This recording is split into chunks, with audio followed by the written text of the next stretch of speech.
Joining me from Berlin, it's the Labour leader, Keir Starmer. Keir Starmer, welcome onto the programme. You're in Berlin, as I understand it, to talk about economic growth and the green economy. Can I ask you, have you met a single person there who thinks that the British economy is going to be stronger as a result of staying outside the single market? Well, I'm meeting Chancellor Scholz tomorrow. I've been meeting senior politicians today. And you're absolutely right. We've been talking about economic growth. And there is an appetite to forge a better relationship between the UK and Germany on that question of economic growth. And so, yes, there are discussions about the future, the green technology that we need to develop in order to meet the climate crisis, the challenge, but also the opportunity. So I'm here having those discussions. It's a contrast, obviously, to what you were just talking about. I picked up the tail end of your last conversation, which is the sort of Tory leadership campaign where they're fighting like cats in a bag. We're out trying to talk here in Germany about the growth of our country, which is the single biggest problem for the last 12 years, actually, as Liz Truss now appears to be admitting. Yeah.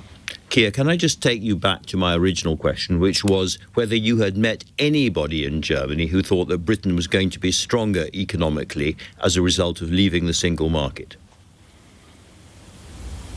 Well, Andrew, the discussion we've been having here is not about whether, back when we were in the single market, we're in a better or worse position. The discussion I've been having is how do we get economic growth in the situation that we're in now? And we've had bad economic growth in the UK for 12 years. Quite often people say to me, Keir, you've got to look at the Brexit effect. We've had 12 years of low growth under this government. It's the single biggest failure of the government. And therefore I want to have a discussion about how we get economic growth, how we get the country going. And that's why I set out in a speech I made in Gateshead on Monday, the sort of mission of the incoming Labour government, which is to boost the economy, get the economy going, rebuild our public services and unite our country. That's the discussion I'm having here with Chancellor Scholz and other senior politicians and with businesses here, Andrew, who are very keen to develop their business in the UK, having those discussions this afternoon. Doggedly pursuing this just for one more question, you made a very important speech last week at the Irish Embassy in which you said no to the single market and no to free movement. Can I ask you, because I wasn't clear, is that no to the single market forever? Is it no to single movement forever?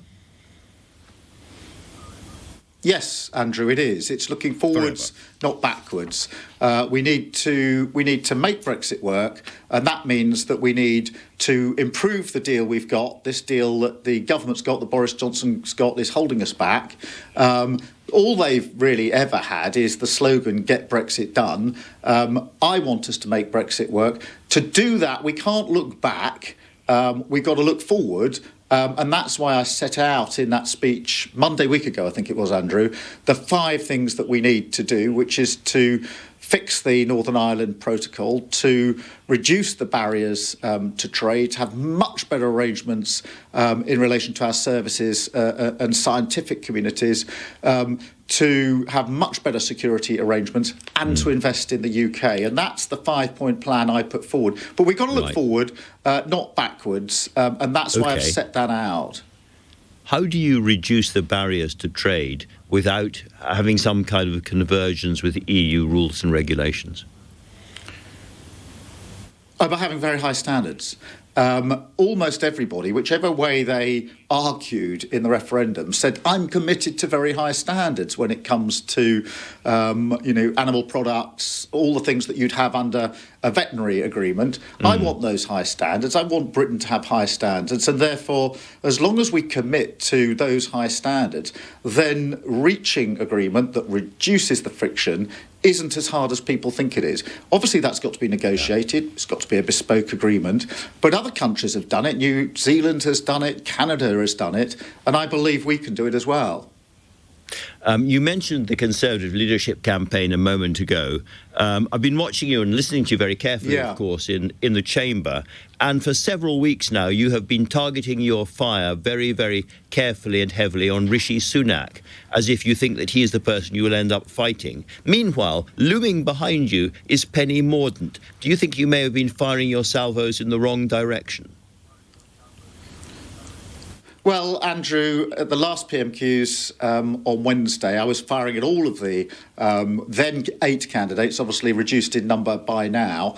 And so we had a very odd PMQs in a way, because Johnson is obviously finished. He's a goner now. And I was aiming at the other candidates. And I don't actually mind which one of them wins it, because I don't think that it's possible for the Conservative Party to get us out of the mess that they've got us into in the last 12 years. We've had 12 years of stagnation, 12 years of low growth, and we're stuck with worse inflation and lower growth than pretty well any other country.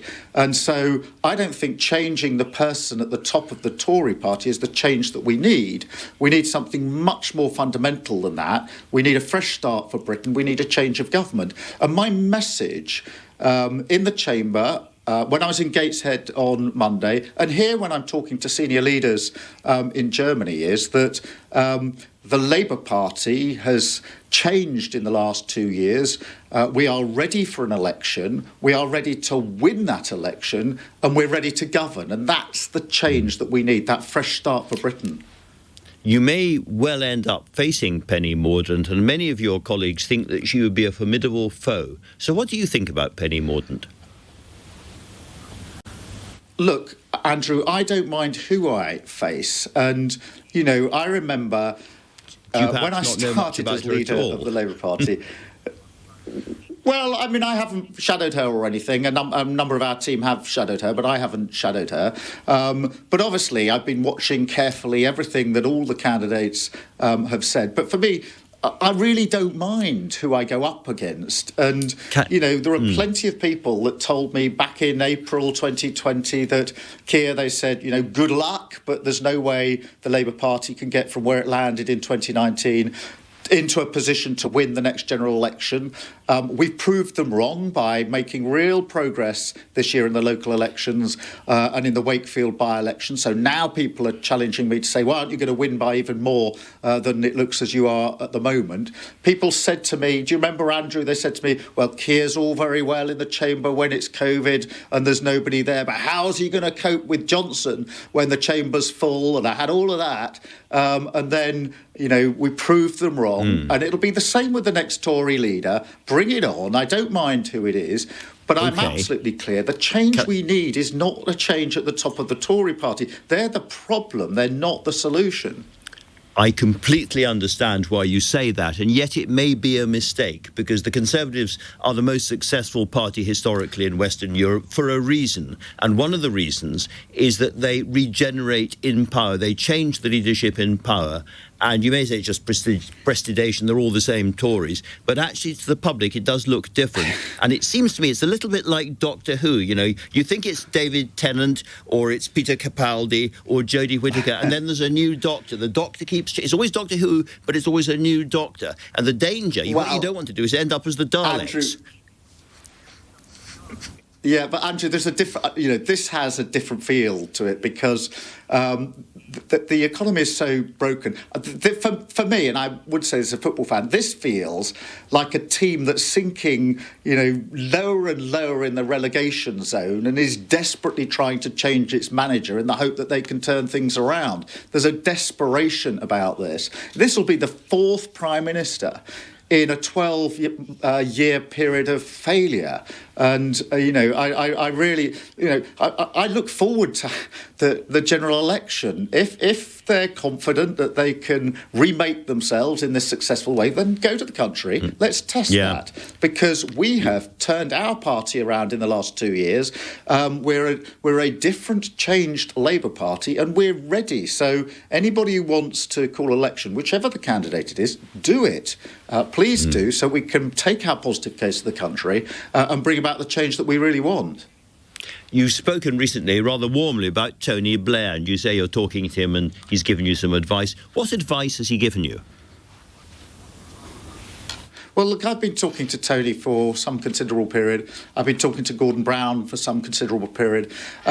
Most of the discussion that I've had with them until recently has been about that period, 94 to 97. How does a party in opposition get itself ready for government? What's the pace of change, etc.? And I'm very, I'm well aware that, we don't want to rerun 1997. So much has moved on. We've got to face the world as it now is. So I don't want to go back and run the same project, the same programme. But I'm very interested in this question as to how a party gets ready for power. Because, Andrew, my job really was to lead the Labour Party and do two things in one run, which was to change the Labour Party in opposition and prepare for power from opposition in one go. And previously, the Labour Party has taken a long time to do those two bits. And people say you've had to be Neil Kinnock and Tony Blair and do it all in the space of a few years. But there are lots of people on the left of the party, who feel that you have welched, if I can use that word appropriately, on the commitments you gave when you were standing as leader. So can I just test a couple of them with you? Can I ask you, do you stand by your pledge to support common ownership of rail, mail, energy and water? Andrew, I'm pragmatic about this, not ideological.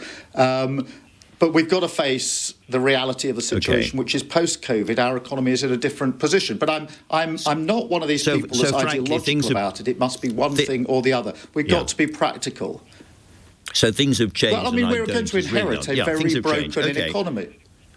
What about the pledge that you'll end all private provision in the NHS? Is that still operative? Well, look, there is some private provision in the NHS, and we're likely to have to continue with that. But I actually do believe strongly in the NHS as a public service. Well, Andrew, I'm not going to resile from my belief in the NHS as a public health provider. My wife worked in the NHS, my mum worked in the NHS, my sister worked in the NHS. It runs through our blood. That was a very specific pledge, however, which has now gone. One more. You say that you would work shoulder to shoulder with the trade unions to stand up for working people. That will get a hollow laugh from the RMT today.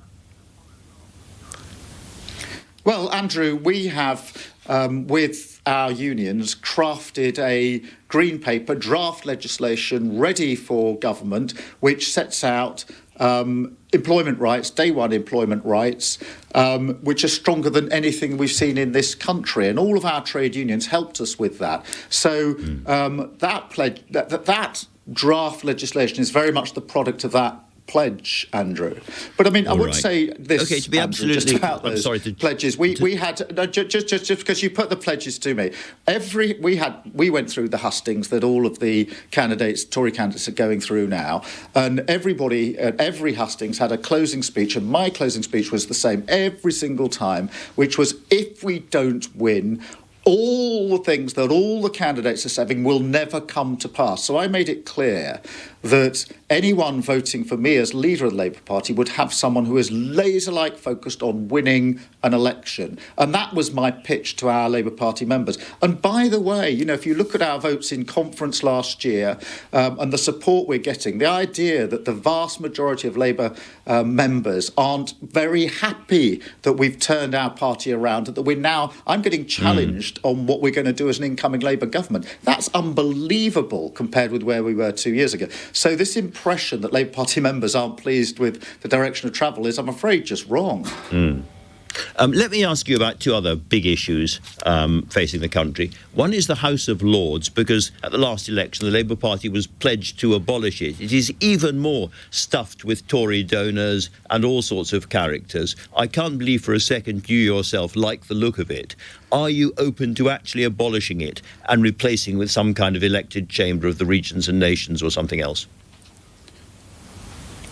Yeah, I think there's got to be reform, and I've, as you may know, asked Gordon Brown to head up a commission on the future of the United Kingdom, which he is doing at the moment. And amongst the things he's looking at is reform of the House of Lords. But it's a much bigger review than that, Andrew, because what really drives me, what I'm so interested in, is this question of how we grow our economy to raise living standards, but do it in a way that ensures that every place in the United Kingdom can contribute to that growth and take the reward from that growth. And so I've also asked Gordon to look at what you might call economic devolution, which is how do we get every place to be able to make that contribution to our economy and to get the... Yeah, more power to the regions, economic hubs and clusters across the United Kingdom, so that London, the South East, obviously, carries a heavy part of our economy. I want that to be across the whole of the country. Gordon Brown is looking at that. Of course, House of Lords reform is in there. But what motivates me is the question of how do I ensure that in Burnley and in Hull, in Blackpool, in those places, we can raise living standards, match the ambitions of local people, and create a situation where every young person doesn't feel they've got to leave the place they live in order to get on. Do you have an open mind about reform of the voting system, or is it completely off the table? Well, there's a very, big argument in our party about different electoral systems. I'm clear we're going to have to go with the electoral system we've got into the election, and therefore for this election, I'm focused on winning on the first past the post system. Of course, but after that, it's a lively issue. You talked about conference. Lots of motions are coming to your conference on this subject. And I just want to know whether you personally are open to the idea in the longer term of changing the voting system. You personally? Well, Andrew, it's not a priority for me. It's not a priority for me. An incoming Labour government's going to have its work cut out, and I've made clear that my three priorities are going to be growing the economy, rebuilding our public services and uniting our country. And that is going to be the focus of what we do in the next Labour government. Okay. We're going to have to prioritise, and those are the priorities. I know you have to go, but you can give me a one-answer question to this. Are there any circumstances in which you would do a deal with the SNP? No, absolutely none. And Andrew, although it's my last answer, give me the chance just to expand on that. No deal into the election, no deal out. And I'll tell you for why. Because there is no basis for an alliance. I want to be the Prime Minister for the whole of the United Kingdom. I want a Labour government for the whole of the United Kingdom. There's no basis for an alliance with a party that wants to break up the United Kingdom. And if I take my central mission, which is to grow the economy, it is impossible to have an alliance with a party whose only answer to growing the economy is to put a border between England and Scotland. So this isn't just a numbers game. It is an absolute matter of principle that the Labour Party, which believes in the United Kingdom and the future of the United Kingdom and wants to make that positive case for the future of the United Kingdom, cannot do a deal with a party whose central aim is to break up the United Kingdom. So it's a very strong and emphatic no, not just because of the numbers, but as a matter of principle.